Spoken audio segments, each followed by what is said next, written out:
Surgeons, ठीक है, laparoscopic. ये मैं आपको बात बता दूं कि आजकल जो सर्जरी है that has been turn from big incisions to smaller incisions to pinhole or keyhole, not pinhole, keyhole incisions. Yes, this all comes under the heading of Hamza minimally invasive. लेकिन जैसे okay, Hamza, tell me the definition of minimally invasive.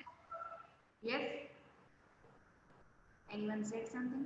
Minimally invasive का क्या मतलब है? Hamza?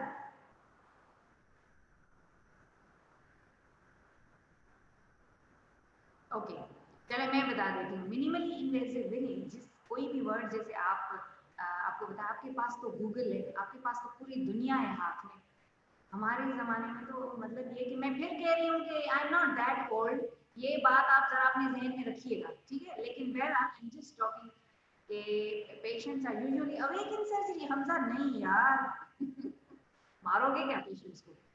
Awake नहीं होते, it depends, ठीक है। मिनिमली इन्वेसिव का मतलब है इसका एनेस्थीसिया से रिलेशन नहीं। आज मतलब एनेस्थीसिया तो आजकल इतना सेफ है कि आप बिल्कुल पेशेंट को काम एंड क्वाइट रख सकते हो, उसमें कोई नुकसान नहीं। मिनिमली इन्वेसिव का मतलब है जिसमें हम कम से कम इंसिशंस दें, कम से कम जो है पेशेंट को ट्रॉमा दें, ठीक है। ट्रॉमा इन टर्म्स ऑफ, देखिए पहले क्या होता था, बिग सर्जन्स मेक बिग इंसिशंस, ठीक है।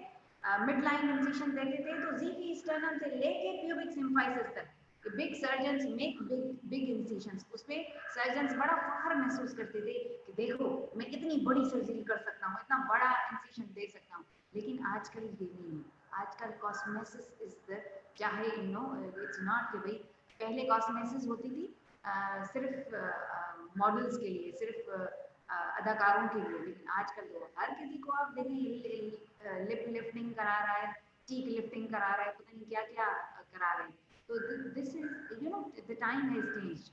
तो मिनिमली इन्वेसिव सर्जरी का मतलब है कि जिसमें कम से कम इंस्ट्रूमेंटेशन यूज हुई हो, मतलब कि कम से कम ट्रामा हुआ हो और स्मॉलर से स्मॉलर इंसिशंस हुए, ठीक है।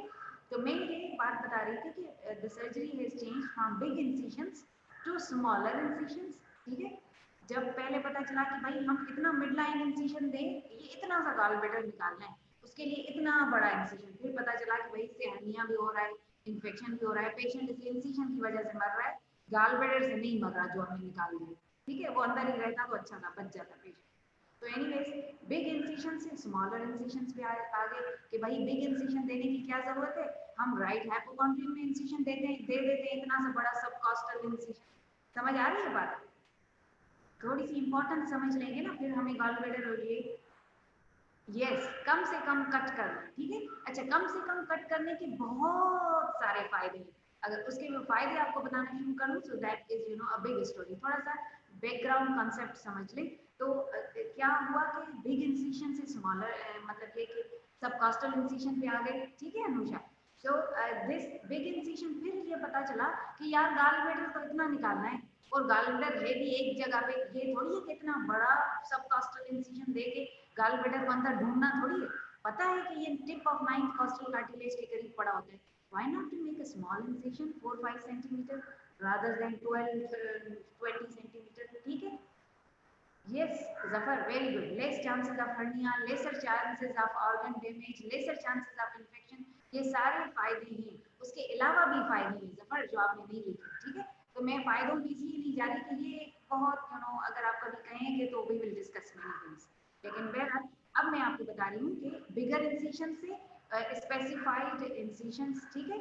अच्छा, yes Imad, you are very right, increase healing time लगता है। तो जब स्मॉलर इंसिशन हुआ तो भाई ये पता चला कि हीलिंग जल्दी हो रही है, पेशेंट को पेन नहीं हो रहा, पेशेंट सबको जो है मशवरा दे रहा है कि भाई डॉक्टर साइमा से सर्जरी करवाना, ये जो सर्जरी करती है उसमें बिल्कुल पेन नहीं होता, ठीक है। अच्छा, तीसरा कि भाई फिर आया कि why to give incisions, there are instruments, हम इंसिशंस दे रहे हैं, खोल रहे हैं, छोटा भी खोल तो रहे हैं ना, खोल रहे हैं, फिर रिट्रैक्ट कर रहे हैं, क्योंकि कोई अगर मोटा पेशेंट हो, जैसे आपने फिजर का बताया था, तो मतलब अगर मोटा पेशेंट है तो उसको इतना रिट्रैक्ट करना पड़ता है, और गॉल ब्लैडर डीपली प्लेस्ड होता है, और गॉल ब्लैडर को ढूंढते ढूंढते आपने किसी और चीज़ को डैमेज कर दिया, सीबीडी को डैमेज कर दिया, ड्यूडेनम को डैमेज कर दिया वगैरह। मेरी आवाज़ स्लो आ रही है? अच्छा, मेरा ख्याल में ये जो स्पीकर है ना वो नीचे पड़े हैं शायद इस वजह से। लेकिन अब आ रही है आवाज़? अब देखें किसने कहा? अनुषा। यस अनुषा, मेरी आवाज़ आ रही है अब सही? ठीक है, गुड, ओके। बता दिया करें ना कोई प्रॉब्लम हो तो। सही है, गुड। तो मैं क्या बता रही थी आपको कि ठीक है, इंसिशंस के बाद ये सोचा गया कि क्यों ना हम मिनिमल कोई ऐसा हो सकता है कि yes Aliyan, this is also one of the factor. तो ये हो सकता है कि हम बजाय इसके कि इंसिशन दें कोई मतलब छोटा सा होल बना लें और फिर इंस्ट्रूमेंट्स दूसरे यूज करें। अब इसमें क्या प्रॉब्लम था कि हम एब्डोमिनल कैविटी में अंदर जाएं कैसे? ठीक, अच्छा, अंदर जाएं और फिर अंदर देखें कैसे? अगर छोटा सा इंसिशन में बना रही हूँ ये यहाँ पे, तो हम देखें कैसे? फिर इससे पहले लैप्रोस्कोपिक सर्जरी के ड्यूरिंग ही एंडोस्कोप्स इजाद हुए। एंडोस्कोप्स की भाई जब इसोफेगस में प्रॉब्लम है, स्टमक में प्रॉब्लम है, तो बजाय इसके कि हम पूरा का पूरा एब्डोमेन और चेस्ट खोलें, जिससे चेस्ट खोलने से तो पेशेंट मर ही जाता है। इतने मतलब वाइटल ऑर्गन्स है वहाँ पे, अगर वहाँ पे इन्फेक्शन हो गया तो हार्ट है, लंग्स है और स्ट्रक्चर इसोफेगस के देखने के लिए पेशेंट मर गया। तो क्यों ना हम इसोफेगस को अंदर से ही देख लें एंडोस्कोप्स यूज करके? तो फिर एंडोस्कोप ही इजाद हुई। अच्छा, एंडोस्कोप इजाद होने की वजह से क्या हुआ कि एंडोस्कोप जो है वो आपको गालब्लैडर इतना इतना सा है, ठीक है? एंडोस्कोप आपको मैग्नीफाइंग के स्ट्रक्चर्स दिखाते हैं, नियरली 20 टाइम्स मैग्नीफाई कर देगा, तो बड़ी क्लियरली स्ट्रक्चर्स नजर आती हैं। अच्छा, सिस्टिक डक्ट जो सिर्फ 2 to 3 सेंटीमीटर है, ये आप देख रहे हैं, this is the cystic duct. अब गालब्लैडर में हमें करना क्या है? सिंपल प्रोसीजर है। अगर हम मतलब एब्डोमिनल कैविटी में जाते हैं तो ये गॉलब्लैडर है, आप इसमें इसको क्यों रिमूव कर रहे हैं? इसमें अंदर स्टोन्स भर गए हैं, ठीक है? इसमें अंदर स्टोन्स भर गए और हमें ये रिमूव करना है। तो रिमूव करके हम कैसे रिमूव करेंगे?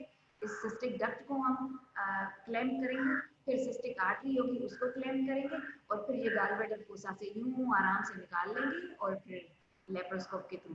तो क्या होगा कि ये इतने से जस्ट 1 सेंटीमीटर समझ लें इंसिशन बनेगा। 1 सेंटीमीटर इंसिशन से एक लॉन्ग इंस्ट्रूमेंट, देखिए इससे थोड़ा सा मोटा इंस्ट्रूमेंट अंदर जा रहा है, ठीक है?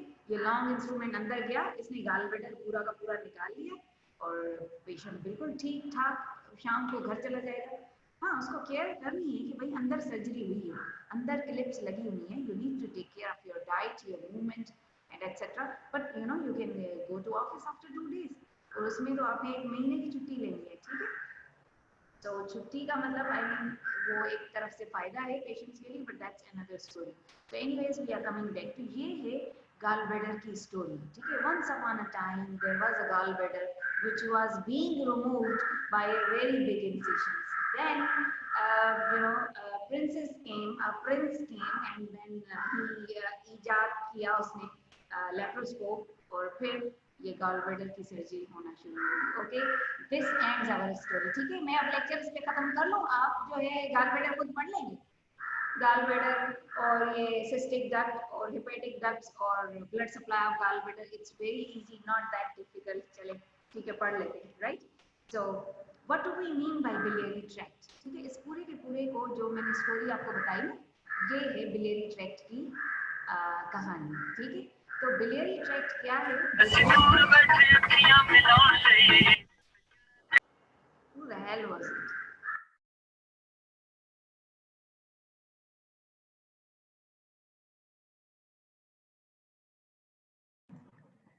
एक मिनट डॉक्टर साइमन, स्टूडेंट आपको एक फाइनल वार्निंग दे रहा हूँ, अगर आप किसी ने चैट पे या स्पीकर पे आपको हरकत करी, मैं उसको ट्रैक करके को फिर क्लास अटेंड नहीं कर पाएगा, ये फाइनल वार्निंग है। अब ये आवाज नहीं आनी चाहिए किसी स्टूडेंट की।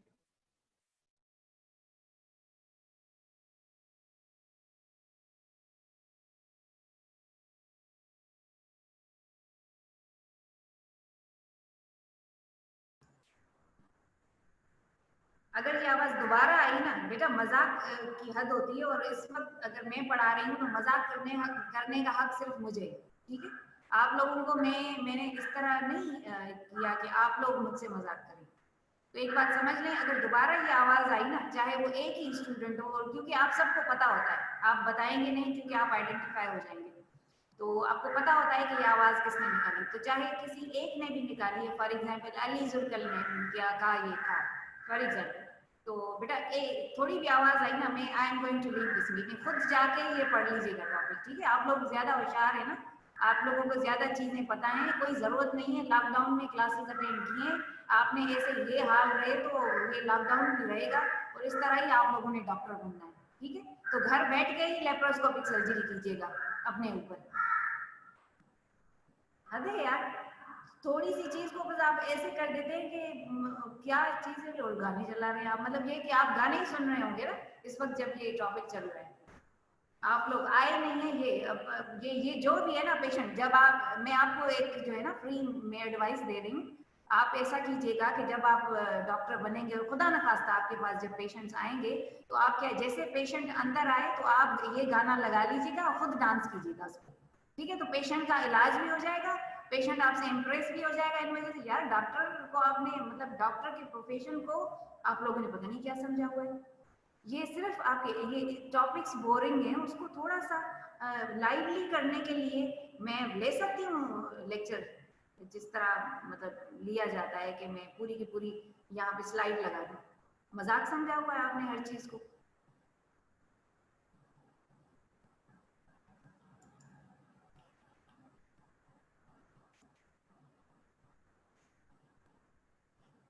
किसका दिल करेगा इस तरह पढ़ाने?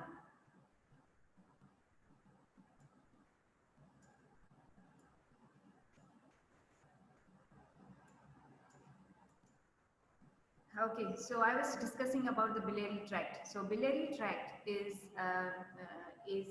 actually a whole tract. इसको बिलेरी ट्री भी कहते हैं। ट्री क्यों कहते हैं? क्योंकि आप इस पिक्चर को देख सकते हैं कि ये एक ट्री की मानंद है, समझ आ रहा है? ये एक ट्री की तरह, ठीक है, दरख्त की तरह लग रहा है, इस वजह से हम कह रहे हैं कि दिस इज बिलेरी ट्री या बिलेरी ट्रैक्ट, ठीक? ये अंदर से स्टार्ट होता है, that is the liver, and then finally it comes and lie. Now what are the structures which are coming in the biliary tract? पहले तो इनको दो ब्रॉड डिविजन्स में हमने डिवाइड कर दिया है, intrahepatic biliary tract and extra hepatic biliary tract, ठीक है? एक्स्ट्रा हेपेटिक जो बिलियरी ट्रैक्ट शुरू होता है वो होता है हेपेटिक डक्ट्स से, ठीक है? फिर कॉमन हेपेटिक डक्ट बनती है, फिर कॉमन वाइट डक्ट बनती है, फिर गॉल ब्लैडर बनता है। अच्छा, मैं एक इस डायग्राम पे आपको पूरा का पूरा ये लेक्चर समझा देती हूँ, सही है? And then I will be showing you just diagrams. तो दो में हमने डिवाइड किया है। कैसे दो में डिवाइड किया है? जिसने गाना चलाया था ना वो भी बीच बीच में रिप्लाई कर दे, तो मुझे समझ तो आए कि आप सुन रहे हैं या सिर्फ अभी तक गाने ही सुन रहे हैं। जी, extra hepatic and intrahepatic, very good. Okay, so intrahepatic I will be discussing on the diagram, क्योंकि इंट्राहेपेटिक सिस्टम कोई मुझे बताएगा कहाँ से स्टार्ट होता है? What is the starting point of intrahepatic biliary tract?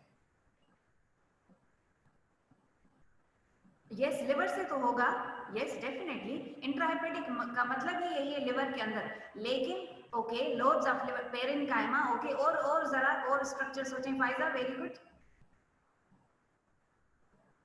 नहीं, स्ट्रोमा नहीं, स्ट्रोमा इसलिए नहीं योगिता, प्लीज ये पेरेन्काइमा और स्ट्रोमा में डिफरेंस समझ लें। सबको पता है what is parenchyma and Imad? Porta hepatis is the area where extra hepatic system is starting. Hepatocyte, excellent Ishrat, excellent, hepatocyte से स्टार्ट होता है। और अगर पर्टिकुलरली हम बात करें तो दो, जैसे आपने पता है, आपने पढ़ा है लिवर और गॉल ब्लैडर की हिस्टोलॉजी पढ़ी है? लिवर और गॉल ब्लैडर की हिस्टोलॉजी पढ़ी है आपने? नो, अच्छा ठीक, चले सही, नॉट येट, राइट। लेकिन एक ग्रुप ने तो पढ़ी होगी मेरे ख्याल में, दो ग्रुप्स ने कल परसों पढ़ी होगी ना, दो ग्रुप्स ने, हमने रखा था हिस्टोलॉजी का मेरे ख्याल में, कल परसों आपने पढ़ी होगी। बहरहाल, तो ये जो अरेंजमेंट होती है लिवर एंड गॉल ब्लैडर की, हेपेटोसाइट्स की, वो होती है एक लोब्यूल होता है जिसको हम कहते हैं लिवर लोब्यूल, ठीक है? Hepatic lobule. हेपेटिक लोब्यूल में यूँ समझ लें कि जैसे हम सूरज किस तरह बनाते हैं, हम यूँ बना के और फिर उसकी किरणें बनाते हैं। अगर किरणें ना बनाए तो कुछ ऐसे लगेगा जैसे हमने चांद बनाया है। Is that right? जब आप भी छोटे थे या अभी भी अगर आप सूरज बनाएंगे तो सूरज यूं गोल बना के उसकी यूं किरणें बना देंगे, रेज, ठीक है? तो लिवर की जो अरेंजमेंट है वो एग्जैक्टली इसी तरह है। ये सूरज का जो गोल है ये समझ लें सेंट्रल वीन है जो इसमें होती है अंदर, ठीक है। सेंट्रल वीन से रेडिएटिंग कॉर्ड्स निकलते हैं इस हिपेटोसाइट्स के, यूं यूं अरेंज होते हैं। तो दो जो हमने किरणें बनाई हैं उन दोनों के, ये दो कार्ड्स हैं मेरी दो फिंगर्स, ठीक है। अब ये इन दोनों फिंगर्स में आपको स्पेस नजर आ रहा है, इन दो फिंगर्स में आपको स्पेस नजर आ रहा है, ये यूं और फिर यूं और फिर यूं नजर आ रहा है ना, okay. Now this space is called the biliary canaliculi. लिख लें, आप हिस्टोलॉजी में पढ़ेंगे सारा, बिलियरी कैनालिक्यूलाई। तो स्पेसिफिकली बिलियरी कैनालिक्यूलाई से इंट्राहेपेटिक बिलियरी सिस्टम स्टार्ट होता है, ठीक है। तो वहां से स्टार्ट होके फिर आके ये एक्स्ट्रा हेपेटिक बिलियरी सिस्टम बनता है। अब एक्स्ट्रा, मैं इंट्राहेपेटिक आपको बताऊंगी, लेकिन पहले मैं एक्स्ट्रा हेपेटिक, क्योंकि ये डायग्राम अच्छी है आपको समझ अच्छा आ जाए because of different colours.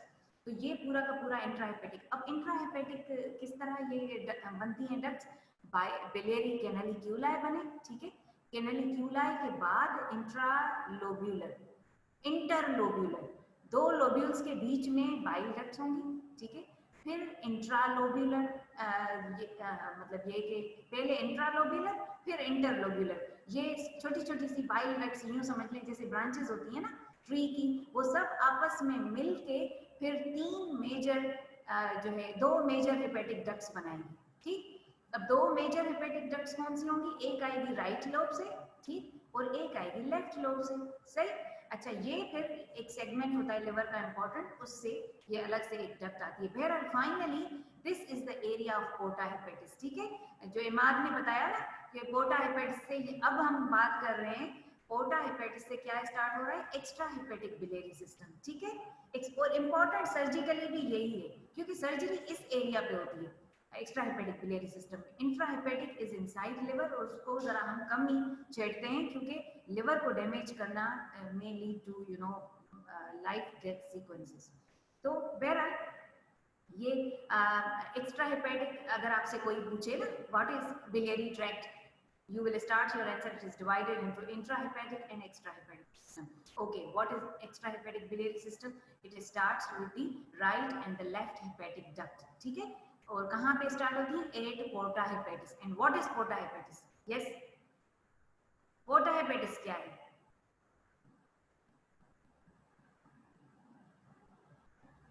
Three ducts meet करती हैं, अच्छा, triad of what, hilum of liver, very good Maria, it's not triad actually, Maria, it is you are right, there are three main structures, लेकिन बहुत सारी और भी structures होती हैं, ठीक है। So this is yes, posterior surface of the liver। चले मैं आपको ये समझा देती हूँ क्योंकि ये बहुत important part है, the porta hepatis, ये this one, okay, this area, ठीक है, ये आप देख रहे हैं, this area is called porta hepatis, ठीक। this is known as ये exactly आपको यही मॉडल मिलेगा हमारे पास। ये inferior surface liver का आप याद कर लें। क्यों याद करना है? क्योंकि आपसे पूछा जाएगा, मैं दो तीन चीज बता रही हूँ, लिवर मेरा आज का टॉपिक नहीं है लेकिन ये इंपॉर्टेंट है, समझ लीजिएगा। क्या पूछते हैं हम, एक तो लिवर की लोब्स पूछते हैं, ठीक है। अच्छा, एनाटॉमिकल और फंक्शनल लोब्स अलग अलग हैं, ये जरूर याद कीजिएगा। दूसरा क्या पूछते हैं हम, लिगामेंट्स अटैच्ड, ठीक है। लिगामेंट्स के अटैचमेंट बहुत इंपॉर्टेंट है क्योंकि, और मैं आपको बताऊं कि मैं समझ रही थी शायद लिवर में आपको पढ़ाऊंगी, तो हमने डिस्कस किया था डेरिवेटिव्स ऑफ वेंट्रल मीसेंट्री। कुछ एक दो डेरिवेटिव्स याद हैं, जल्दी से मुझे बता दें कि what are the derivatives of ventral mesentery, जो हमने पता है ना, वेंट्रल मीसेंट्री, कंफ्यूज नहीं हो जाए, हमने पढ़ा था derivatives of ventral mesentery and derivatives of dorsal mesentery। ventral mesogastrium भी कहते हैं इसे, falciform ligament excellent और lesser omentum, very good Ishrat, Imad, everyone, कोमल, ठीक। अच्छा, उसके अलावा मैंने आपको क्या कहा था, इससे ड्राइव होता है ligament of liver, ठीक है, क्योंकि लिवर वहीं ग्रो कर रहा है ना विद इन वेंट्रल मीसेंट्री, तो all the ligaments of liver. तो अब आपने ग्रॉस एनाटॉमी पढ़ी है तो मुझे जल्दी से बता दें दो तीन लिगामेंट्स के नाम, ligaments of liver। Yes, you are right, ligamentum teres is also a ligament, ligamentum venosum is there, but these are not peritoneal ligaments, I am asking about peritoneal ligaments, right? ठीक है। अब मैं ये आपको बता रही हूँ लिगामेंटम वेनोसम और लिगामेंटम टीरिस बहुत, yes very good, right and left coronary, right and left triangular ligament, ठीक है, फेल्सिफॉर्म लिगामेंट, ठीक, ओके, हेपेटोड्यूडिनल एज वेल और हेपेटोगैस्ट्रिक एज वेल, ये सारे के सारे लिगामेंट्स ऑफ लिवर हैं व्हिच आर पेरिटोनियल ड्राइड। अच्छा, जिसने भी कहा नो डाउट मैंने लिगामेंट पूछे तो आपने बिल्कुल सही जवाब दिया, राउंड भी लिगामेंट है और जो है लिगामेंटम वेनोसम भी। एक शैला ने जवाब दिया, एक हिजर ने जवाब दिया, very good, Shella and Hazel. The answer is right, but these are ligaments, but these are not derived from ventral mesogastrium. Remember, because these are the functional structures during intrauterine life. आपने fetal circulation पढ़ा होगा, तो ligamentum venosum होता है एक और दूसरा होता है ligamentum teres। ये आप रेड डॉट नजर आ रहा है आपको, ये स्ट्रक्चर जरा आज ही जिसका मॉडल स्टडी है काइंडली जरा ध्यान से ये चीज देख लें, नजर आ रहा है ये red dot. Now this area is known as ligamentum venosum. ठीक है, this is a fissure for which structure, which embryonic structure? This is fissure for which ductus venosus. Excellent, Farah. This is ductus venosus which after birth changes into ligamentum venosum. अच्छा, ये कौन सी structure है और इनको हम ये ligament हैं बिल्कुल, लेकिन ये आफ्टर बर्थ बनते हैं, ये इसीलिए वेंट्रल मेसोगैस्ट्रियम के डेरिवेटिव्स नहीं है। ये बात समझ आ रही है सबको कि ये जो है ये लिगामेंटम टीरिस और लिगामेंटम वेनोसम आफ्टर बर्थ बनते हैं, क्योंकि यहाँ पे बाकायदा स्ट्रक्चर्स प्रेजेंट होते हैं। लिगामेंटम वेनोसम की जगह पे यहाँ पे इतनी मोटी सी वीन प्रेजेंट होती है जो शंट करती है ब्लड, ठीक है, टुवर्ड्स द इंफीरियर वेना केवा। अच्छा, ये जो है अम्बलाइकल जो है यहाँ क्या होता है, umbilical when, very good इमार। So this is the ligamentum teres is the remnant of umbilical vein, ठीक है। अच्छा, umbilical vein carries blood from the placenta to the ductus venosus. Ductus venosus empties into the inferior vena cava directly. इसीलिए खुदा ने direct inferior vena cava यहाँ पे दी है liver में।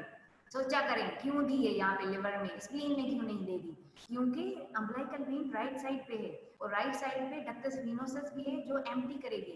हमें डायरेक्ट ब्लड जो है वो इंफीरियर वेना केवा में चाहिए, ऑक्सीजनेटेड ब्लड, तो डायरेक्ट ब्लड यहाँ से आ रहा है। समझ आ गया, ये मैंने आपको हेपेटिक सर्कुलेशन रिवाइज करा दी है, ठीक है, समझ आ गया।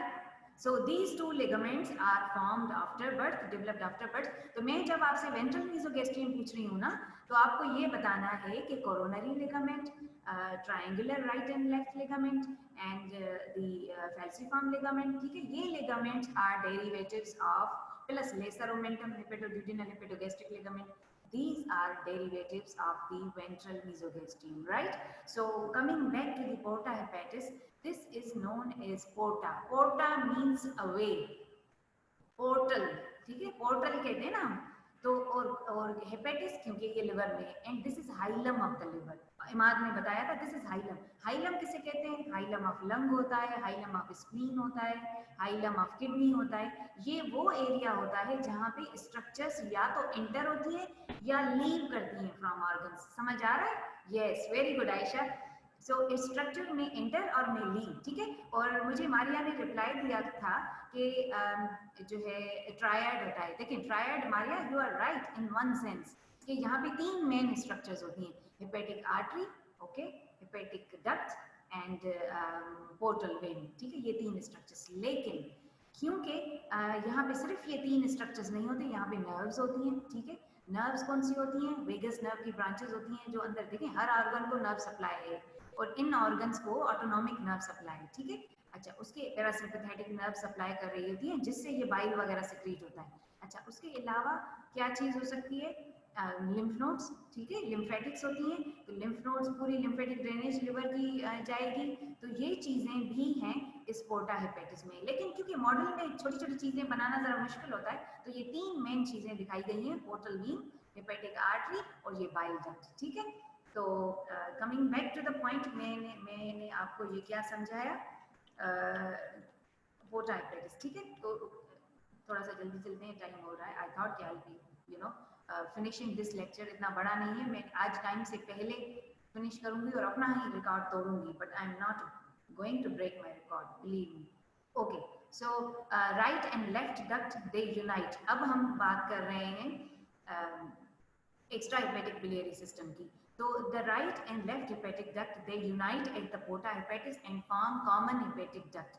ठीक है, common hepatic duct is just 3 to 4 centimeter long. अच्छा, मैं ये लेंथ पूछी नहीं जाती, ये मैं आपको कॉन्सेप्ट देने के लिए बता रही हूँ ताकि आपको पता हो कि कॉमन हेपेटिक डक्ट की क्या साइज है और कॉमन बाइल डक्ट कितनी लंबी है. ठीक है, so this is important in that sense. लेकिन स्टूडेंट से पूछते हैं कि name the extra hepatic biliary duct, वो शुरू ही करते हैं कॉमन बाइल डक्ट. भाई कॉमन बाइल डक्ट से स्टार्ट नहीं हो रहा. There is right and left hepatic duct, यूं आते हैं. ठीक है, ये right and left hepatic duct they form a V और वाई शेप स्ट्रक्चर. ठीक है, ये वी लग रहा है आपको. ठीक है, अगर इसको मैं y कर दूं तो ये y लग रहा है. ये राइट हेपेटिक डक्ट है और ये लेफ्ट हेपेटिक डक्ट है. जब ये यहाँ पे ज्वाइन हो गई तो क्या बन गया? Common hepatic duct. ठीक है, ये कॉमन हेपेटिक डक्ट. अच्छा, जफर कह रहा है कि नहीं, हाँ ये y तो लग रहा है ना. ठीक, ये y.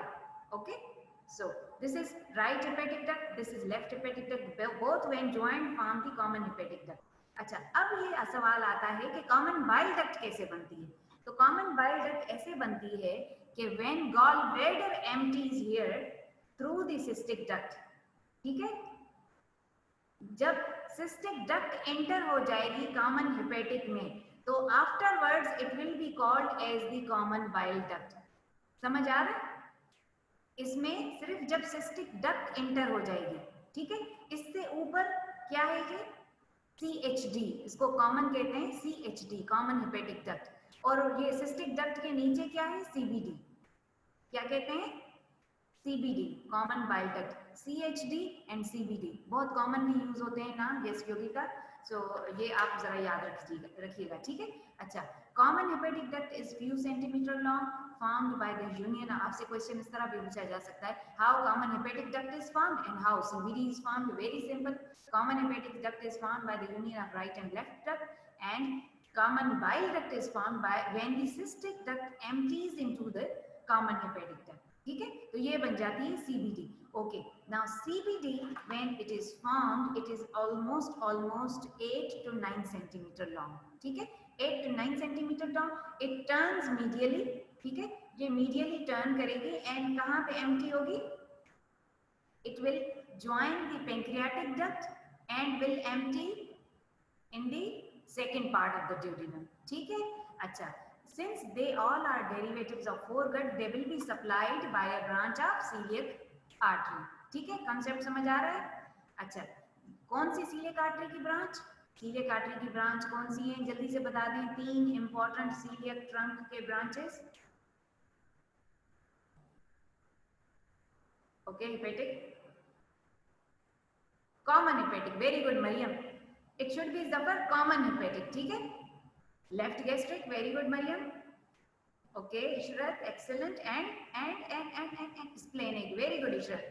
ठीक है, and which is the largest?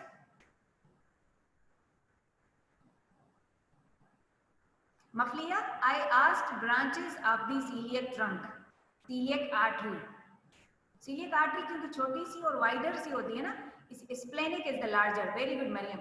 Okay, splenic artery is the larger artery of the this celiac trunk. ठीक है, तो common hepatic then divides into right and left hepatic. ठीक है, तो the biliary tree remember is mainly supplied by branches from right hepatic artery. ठीक है, left जरा कम supply करती है, बहुत रेयरली सप्लाई करती है. It is the right hepatic artery which gives off smaller branches while it passes through here to enter into the liver. मतलब liver enter होने से पहले right hepatic artery branches देगी. अच्छा, gallbladder के लिए specifically वो अलग से artery देगी right hepatic.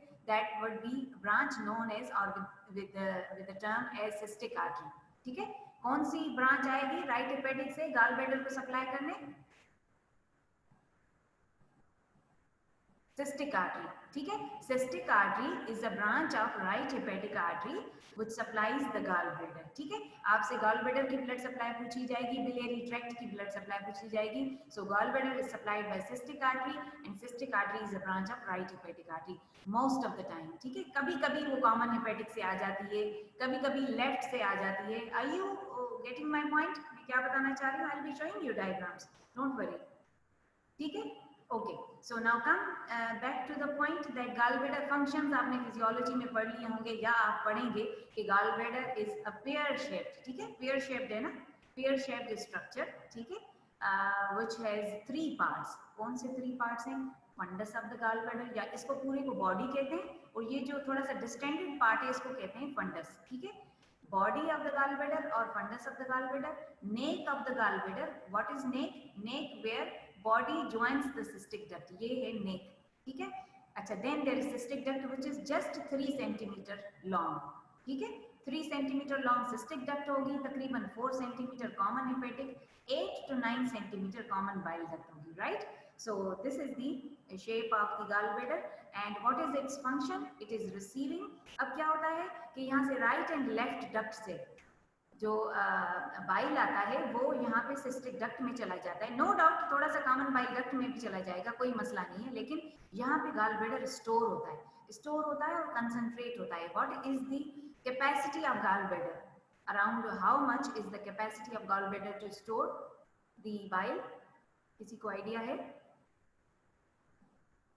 इट्स 50 ml, ठीक है। 50 ml तक कर सकता है ये कंसंट्रेट प्लस 50 ml तक वो मतलब अक्यूमुलेट कर सकता है। देन इट स्टार्ट्स रिलीजिंग, ठीक है। जैसे ही कोलिसिस्टोकाइनिन, पेंक्रियाजाइमिन, आप ये हार्मोन्स पढ़ेंगे या तो बायो में पढ़ेंगे या फिजियो में, आई डोंट नो, तो ये कॉन्ट्रैक्ट कराएगा गॉलब्लैडर को और फिर नॉर्मली जो है ये बाइल आ जाएगा, ठीक है ना। This is the normal anatomy where you can see gallbladder is pasted to the gallbladder fossa, ठीक है। दैट, अच्छा, दूसरा जो लिवर में कॉमन क्वेश्चन पूछा जाता है ना, which areas of liver are divide of peritoneum, मतलब उन पे पेरिटोनियम नहीं है। तो gallbladder fossa is one of the area where there is no peritoneum.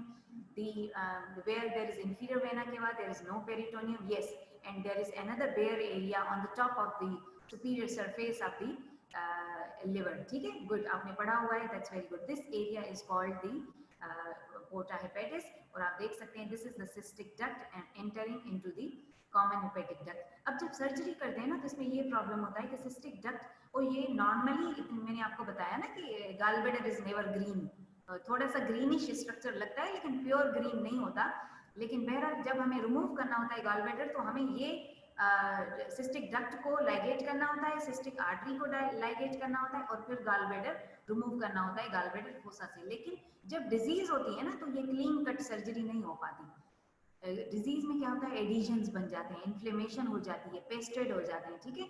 आपने देखा है, आपको कभी एक्सेस हो यहाँ पे तो कितनी स्किन खराब हो जाती है, फिर आप जो है कॉटन से या कोई ऑइंटमेंट या कुछ पायोडीन वगैरह लेके उस इन्फेक्टेड एरिया को साफ करते हैं, इसी तरह करते हैं ना। तो ये समझ लें कि अंदर जब इन्फेक्शन हो रहा है, और देखें यहाँ तो स्किन में आप यूं करके, और जब फेस पे होता है तो कितनी आराम आराम से यूं के निशान ना पड़ जाए। और ये तो वाइटल ऑर्गन्स हैं यार, तो वाइटल ऑर्गन्स को तो हम इस तरह नहीं कर सकते ना, यूं सफाई करें, नहीं, बड़े आराम से, बड़े केयरफुली हमें ये सर्जरी करनी पड़ती है, क्योंकि साथ में इंफीरियर वेना केवा है, पोर्टल वेन है, किसी एक स्ट्रक्चर को डैमेज कर दिया तो मतलब पेशेंट इज लॉस्ट, और सीबीटी को डैमेज कर दिया तो बाइल जो है अगर पेरिटोनियल कैविटी में चला जाए ना, थोड़ा भी ऊज हो बाइल, तो बिलियरी पेरिटोनाइटिस हो जाती है। Peritonitis is the inflammation of peritoneum, ठीक है। सो बहुत सारे ड्यूडिनम में परफोरेशन हो गई तो ये रिट्रोपेरिटोनियल है। इतना डिफिकल्ट स्ट्रक्चर है ऑपरेट करना कि आप अंदाजा नहीं लगा सकते। तो anyways, this is what I just wanted to tell you, that this bile duct enters along with the common bile duct in the second part of the duodenum, and this is called major duodenal papilla and is surrounded by a sphincter of Oddi, ठीक है। sphincter of Oddi, ampulla of water and second part of duodenum, ये major duodenal papilla, ये सारी एक ही जगह पे structures हैं जिनका आप फंक्शनल पार्ट आप फिजियोलॉजी में पढ़ेंगे। कोई बात समझ ना आए, yes I am here, I will B you no guiding है, ठीक है। अच्छा, ये स्ट्रक्चर मैंने आपको बता दिया। This is the body of, this is fundus, this is body of the gallbladder, this is neck and finally this is the cystic duct. अच्छा, सिस्टिक डक्ट की जो डायामीटर है ना वो 2 मिलीमीटर, जस्ट 2 to 3 मिलीमीटर। मुझे बताएं 1 millimetre कितना होता है? कोई एग्जाम्पल पता है 1 मिलीमीटर का? 1 मिलीमीटर इज, ये एरिया जो है ना 2.5 सेंटीमीटर है, 2.5 सेंटीमीटर ये एरिया है। 1 मिलीमीटर रफली अगर मैं आपको बताऊं तो ऑफिस पिन देखिए, office pin, yes 0.01 is centimetre is the 1 millimetre. ठीक है, ऑफिस पिन का जो हेड है ना, head of the office pin, एक पिन पॉइंट जो हम कहते हैं ना, दैट इज 1 मिलीमीटर। तो समझ लें 2 या 3 मिलीमीटर इसका डायमीटर है।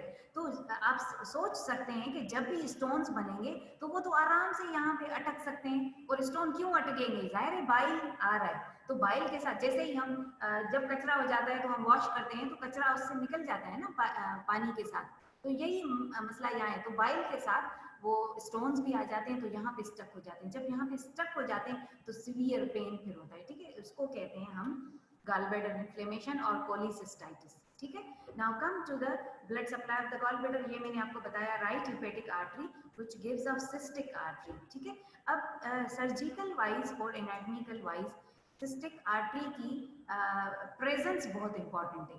तो जब सर्जन अंदर ओपन कर रहा है या लेप्रोस्कोपी सर्जरी कर रहा है तो वो कहाँ जाके ढूंढे सिस्टिक आर्टरी?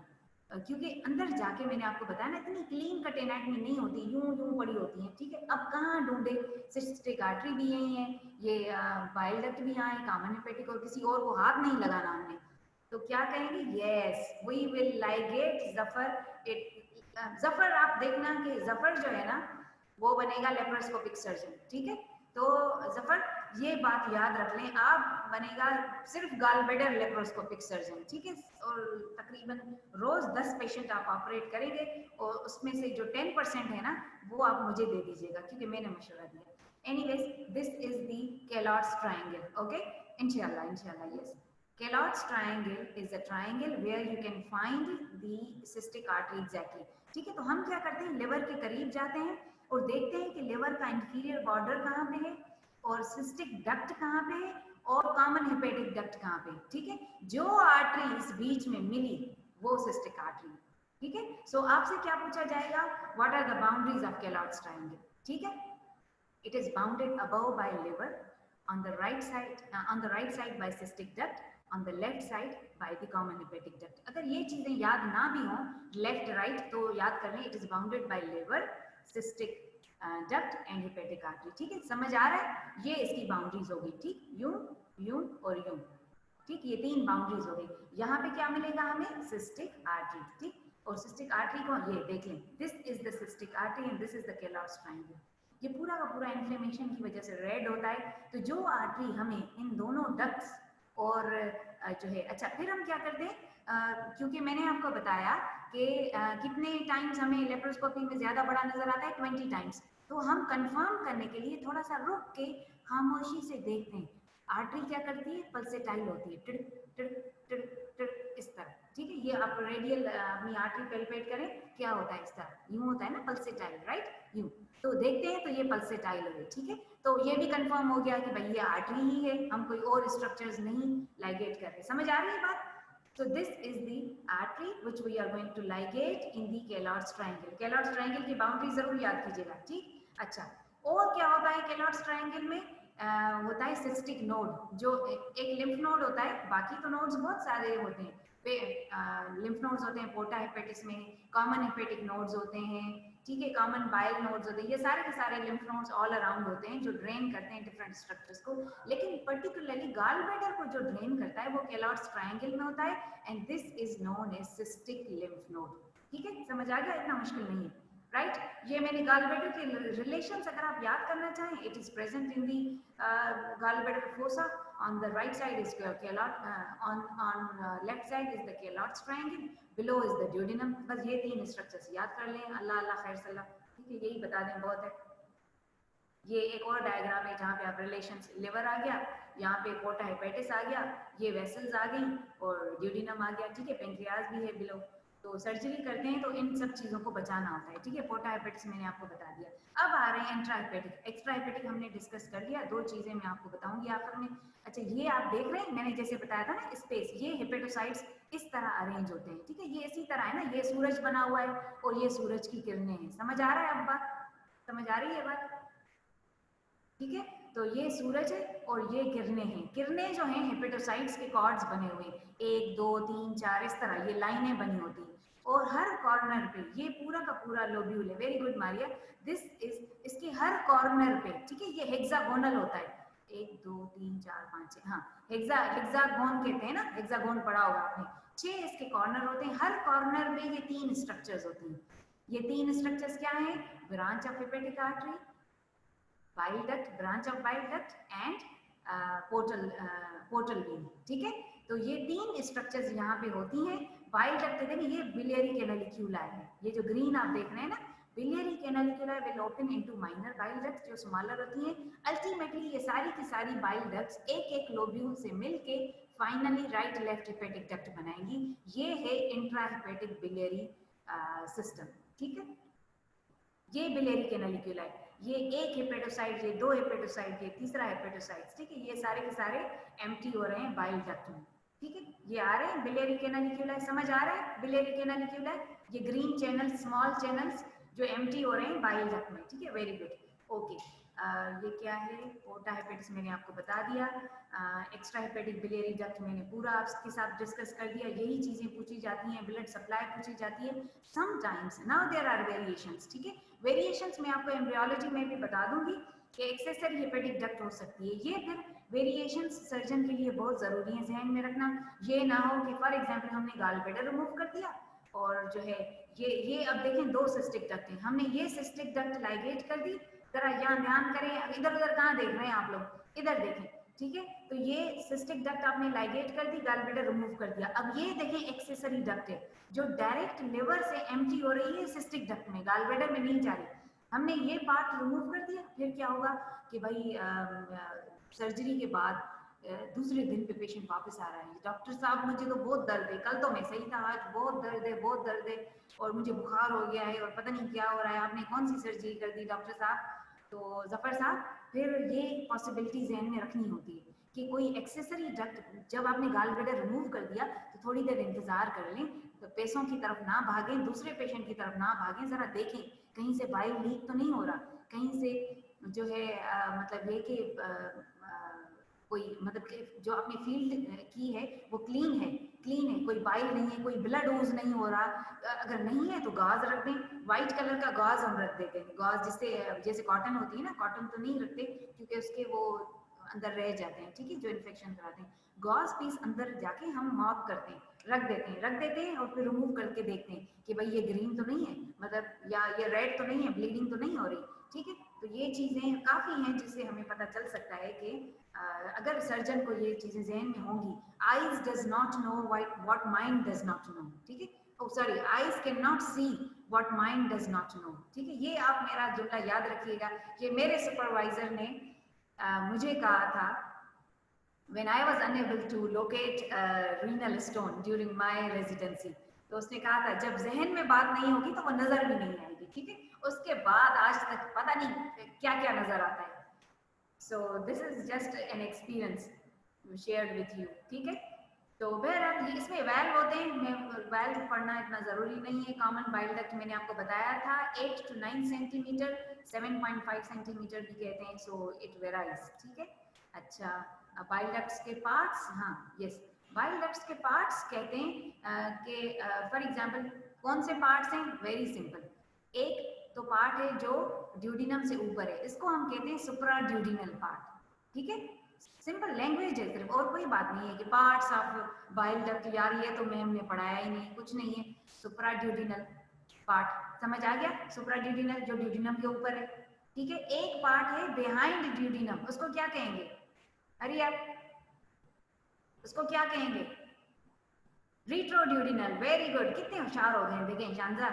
अच्छा, एक पार्ट बिलो ड्यूडिनम है, उसको क्या कहेंगे? इंफ्राड्यूडिनल, वेरी गुड आयशा।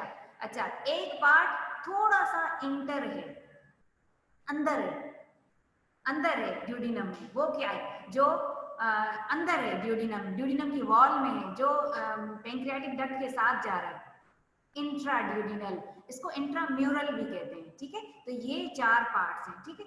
अच्छा, ये क्यों जरूरी है कि जब हम एक्सरे करते हैं ना, जो स्टोन देखने के लिए ERCP करते हैं, एंडोस्कोपी करते हैं, तो हम लोकेट करते हैं कि stone is present in the supraduodenal part, stone is present in the retroduodenal part, stone is present in the infraduodenal part. क्योंकि ये इंपॉर्टेंट क्यों है कि अगर स्टोन इंफ्राड्यूडिनल या इंट्राड्यूडिनल पार्ट में, तो हम ड्यूडिनम के अंदर से ही रिमूव कर सकते हैं, उसके लिए सर्जरी की जरूरत ही नहीं है। समझ आ रहा है कितनी अच्छी बातें हैं ये, अगर थोड़ा सा कॉमन सेंस चलाया जाए तो ये बिल्कुल अंदर से ही हम यहाँ से एंडोस्कोप के थ्रू स्टोन रिमूव करके उसको ड्यूडिनम से लेके, स्टमक से लेके, इसोफेगस से लेके माउथ से निकाल देंगे स्टोन, ठीक है। तो एंडोस्कोप के थ्रू स्टोन निकल आएगा, कोई जरूरत नहीं है सर्जरी करने की, पेशेंट इज फिट पार्ट, ठीक। तो ये चीजें हैं जो आपको समझनी है, हर चीज के साथ इंपॉर्टेंट पढ़ेंगे तो पढ़ने में भी मजा आता है। मेजर ड्यूडिनल पेपिला मैंने आपको बता दिया, दूसरा नहीं बताऊंगी, और स्फिंक्टर अपोडी भी बता दिया, ये भी नहीं बताऊंगी, ब्लड सप्लाई भी बता दिया। क्लिनिकल एस्पेक्ट्स जस्ट नाम याद कर लें, व्हाट इज कोलिलिथियासिस, ठीक है। लिथियासिस कहते हैं स्टोन को, ठीक है। जो है लिथियासिस, लिथोस मींस स्टोन। इंट्राड्यूडिनल मफलिया में बता रही हूँ लास्ट में, ठीक है, यहाँ बता देती हूँ। ये देखें, मैंने बताए थे पार्ट्स, अब ये जो थोड़ा सा पोर्शन ड्यूडिनम के ऊपर है, ये वाला, दिस इज नोन एज सुप्राड्यूडिनल। जो ड्यूडिनम के पीछे है दैट इज रेट्रोड्यूडिनल। जो ड्यूडिनम के नीचे है वो है इंफ्राड्यूडिनल। और जो ये थोड़ा सा ड्यूडिनम की वॉल में अंदर जा रहा है, इसको हम कहते हैं इंट्राड्यूडिनल और इंट्राम्यूरल। समझ आ रहा है, ये जो थोड़ा सा वॉल में अंदर चला गया मफलिया, समझ आ रहा है, ये वॉल में थोड़ा सा इतना सा पोर्शन होता है। मैंने इंपॉर्टेंस ये बताई कि अगर स्टोन इंट्राड्यूडिनल में है या इंफ्राड्यूडिनल में, तो हम एंडोस्कोप से रिमूव कर सकते हैं। किस तरह, मैं एंडोस्कोप भी आपको दिखा रही हूँ। ये देख लें, दिस इज, मुझे पता है टाइम हो गया है वकास, लेकिन 2 मिनट बस मुझे दे दें। तो this is okay okay, thank you. This is the stones, ठीक है। जब स्टोन होंगे तो देखिए गॉलब्लैडर रेड हो गया, इन्फ्लेमेशन हो जाती है। तो ये स्टोन अब देखें कहाँ पे फंस गया है, ये स्टोन कहाँ पे अटका हुआ है। This stone is where, cystic duct में। वेरी गुड आयशा, ठीक है। तो ये सिस्टिक डक्ट में स्टोन अटका हुआ है, तो अब इन्फ्लेमेशन होगी, फूल जाएगा जो है गॉलब्लैडर, और फिर जो है इन्फ्लेमेशन हो जाएगी, पेन होगा सीवियर, और इतना सीवियर पेन होगा कि डेफिनेटली पेशेंट को सर्जरी करानी पड़ेगी, फिर हमें ये रिमूव करना पड़ेगा। कभी कभी क्या होता है कि ये जो स्टोन्स हैं इतने स्मॉल होते हैं कि यहाँ से पास हो जाते हैं, क्योंकि कंटिन्यूसली फ्लो तो है ना, आपको पता है कोई भी पाइप कचरे से ब्लॉक हो जाता है तो हम क्या करते हैं कि प्रेशर से पानी डालते हैं कि यार कचरा निकल जाए। तो कभी कभी प्रेशर से बाइल आता है, तो क्या होगा, ये स्टोन जो है स्लिप हो जाएगा इनटू दी CBD, और CBD में चला गया तो बस फिर अल्लाह अल्लाह खैर सल्ला। मतलब ये कि it's very difficult to perform surgery on CBD। अगर इंफ्राड्यूडिनल पार्ट में है तो फिर तो सही है, लेकिन बहरहाल CBD पे ऑपरेट करना बहुत मुश्किल है। So stones can be in the gallbladder, the condition is known as cholelithiasis, and stones can be in the CBD। और ये देखें, ये रियल गॉलब्लैडर है जिसमें स्टोन्स हैं, बिल्कुल छोटे बड़े स्टोन से भरा पड़ा है। इसमें से छोटा स्टोन कोई भी स्लिप होके वो जा सकता है। मैं खुद जो है जब रेजिडेंसी कर रही थी तो एक पेशेंट का गॉलब्लैडर हमने निकाला था। देखिए पेशेंट्स भी बेचारे गरीब पेशेंट्स जो हैं वो मतलब इतनी तकलीफें सह के आते हैं। तो आपको बताएं कि हमने गॉलब्लैडर खोला, उसमें तकरीबन 100 से ज़्यादा स्टोन्स थे। हमने बैठ के काउंट किए थे कि कितने स्टोन्स हैं। तो ये मतलब एक है कि you know this is laparoscopic surgery. Instruments बहुत सारे होते हैं, लेकिन आप देखें इंसिशन फाइनली बहुत स्मॉल होता है, ठीक है। इंस्ट्रूमेंट तो हम 4 डाल रहे हैं, लेकिन ये देखें, ये ओपन सर्जरी है, इतना बड़ा रिट्रैक्टर डालते हैं। आप देखें, कभी आपने ये देखा है कि आपका अगर पिल्लो सही नहीं होता, सही नहीं सोए होते, तो सुबह उठते हैं तो बिल्कुल मसल स्पाज्म हुआ होता है, यहाँ पे दर्द होता है, यहाँ पे दर्द होता है। तो अगर एब्डोमेन जो हम नॉर्मली नहीं खोलते, अगर उसको हम यूं रिट्रैक्ट करें स्किन को, देखें पेशेंट को ये पूरा का पूरा पेशेंट का सबकॉस्टल मार्जिन एब्डोमेन मसल्स हिल जाते हैं, तो वो बेचारा 1 महीने तक जो है वो घूम फिर नहीं सकता सिर्फ इस सर्जरी की वजह से, ठीक है। So with this surgery, minimal invasive surgery, it's very easy. ये देखें, ये इंस्ट्रूमेंट्स के साथ छोटी सी सीजर होती है, छोटा सा, और वो हमें कैसे नजर आता है, क्योंकि वो छोटी सी सीजर अंदर जाके 20 टाइम्स मैग्नीफाइड, यूं इतनी बड़ी सीजर लगती है, जिससे वो आपने गार्डनर को देखिएगा, उस दिन भी ये लेके जा रहा था मुझे इस सीजर को, जिससे वो काटते हैं, मेरा इतनी बड़ी सीजर लगती है अंदर, ठीक है। तो दिस इज कैलॉट्स ट्रायंगल। अंदर जाके हम ये सिस्टिक डक्ट को लाइगेट करेंगे, ये सिस्टिक आर्टरी को लाइगेट करेंगे, और फिर अम्बलाइकस कहाँ से रिमूव करेंगे? इस छोटे से इंसिशन से तो अम्बलाइकस रिमूव ही नहीं होगा। $1 मिलियन क्वेश्चन का ये मैंने थोड़ा सा दिखा दिया। बहरहाल, कहाँ से अम्बलाइकस निकालेंगे? जिसमें 100 स्टोन्स भरे हुए हैं, वो कहाँ से गाल ब्लैडर निकालेंगे?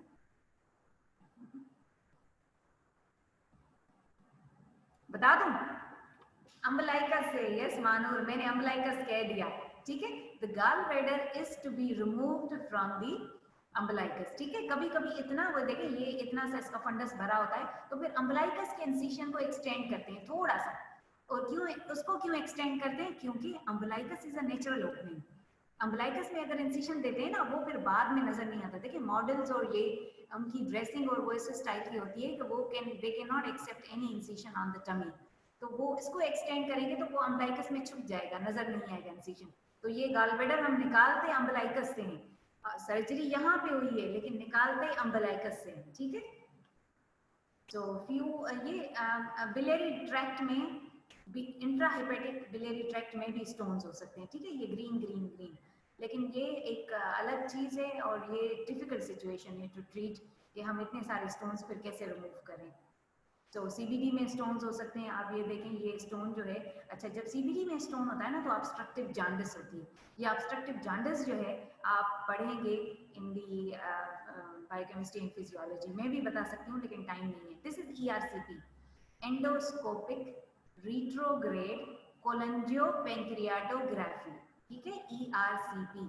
इसमें हम क्या करते हैं कि एंडोस्कोप डालते हैं through mouth and oesophagus and stomach and duodenum, ultimately this is in the duodenum, ठीक है। अच्छा, इसको कोलंजियोपेंक्रियाटोग्राफी क्यों कहते हैं? क्योंकि इससे जो है सीबीडी भी विजुअलाइज होती है और पेंक्रियाज भी, और स्टोन हम यहाँ से फिर रिमूव करके एंडोस्कोप बाहर निकालेंगे तो इसके साथ स्टोन भी रिमूव हो जाएगा। आप देख सकते हैं ये है एंडोस्कोप, और हमने ये बास्केट डाली है, एक स्मॉल बास्केट होती है, इससे हम पूरे के पूरे स्टोन्स जो हैं ये इंफ्राड्यूडिनल पार्ट से निकाल रहे हैं, ठीक है, और ये स्टोन्स निकल जाएंगे। Thank you so much for your patience. Topic थोड़ा सा बड़ा हो गया, but I hope you enjoyed, okay. ये चीजें बहुत इंपॉर्टेंट है, आगे जाके आपको बहुत काम आएंगी। अगर इस वक्त क्वेश्चन नहीं आया गाल ब्लैडर का, तो नहीं कहिएगा कि मैडम